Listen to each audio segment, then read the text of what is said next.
Anna Belosovová komentuje summit Putin-Trump na Aljaške.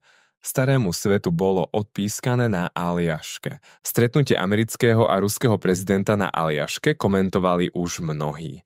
Objavujú sa hodnotenia, že Putin vyhral a Trump prehral, že sa vlastne nič nedosiahlo a tak ďalej. Naozaj prezidenti Ruska a USA toho veľa konkrétneho na tlačovej konferencii po skončení summitu nepovedali. No napriek tomu toto stretnutie vojde do histórie ľudstva a keď si budú tvorcovia učebníc dejepisu vyberať ilustračné foto, verím, že použijú to, ktoré prikladám k statusu. Tá fotografia totiž zachytáva všetko, aj to, čo nebolo povedané. Prečo? Preto, lebo stretnutie Putina a Trumpa na Aljaške 15. augusta 2025 bolo definitívnou bodkou za monopolárnym svetom.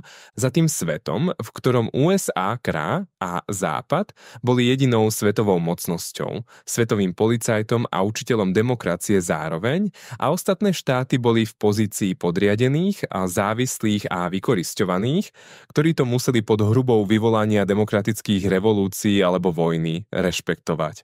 Tento svet definitívne skončil. Na Aljaške sa stretli lídri dvoch rovnocenných mocností, Ruska a USA. A hlavným výsledkom summitu bol jasný odkaz, že tieto dve svetové mocnosti majú toho veľa spoločného, viac ako toho, čo ich rozdeľuje a že tieto dve mocnosti chcú spolupracovať. O tom to bolo a tomu zodpovedal napríklad aj výber miesta. Aljaška. Tomu zodpovedalo aj mimoriadne priateľské správanie lídrov k sebe navzájom, aj to, že Trump odviezol Putina z letiska vo svojej limuzíne, aj to, že Putin pozval Trumpa na ďalšie rokovanie do Moskvy.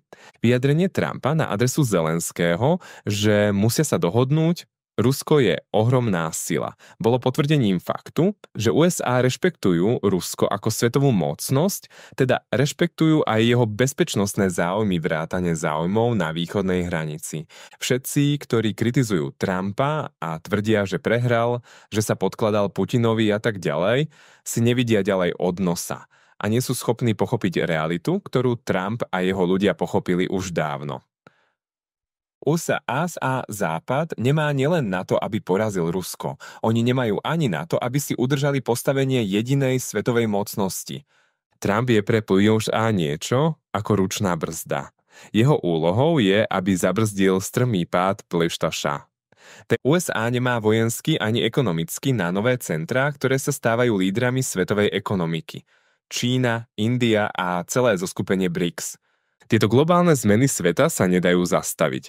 Trump to vie, komu to však stále nedošlo, sú lídri Európskej únie a naša opozícia.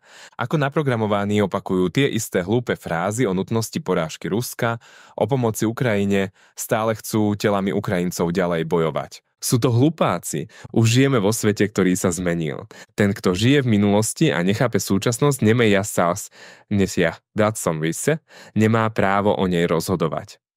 PS. Čítajte správne výrazy tvári lídrov dvoch svetových mocností. Putin sa sebaisto usmieva, lebo vie, že Rusko pod jeho vedením sa zaradilo k 3 svetovým mocnostiam. Trump v duchu amerického keep smiling doslova drží úsmev na tvári. Veď čo inému už ostáva.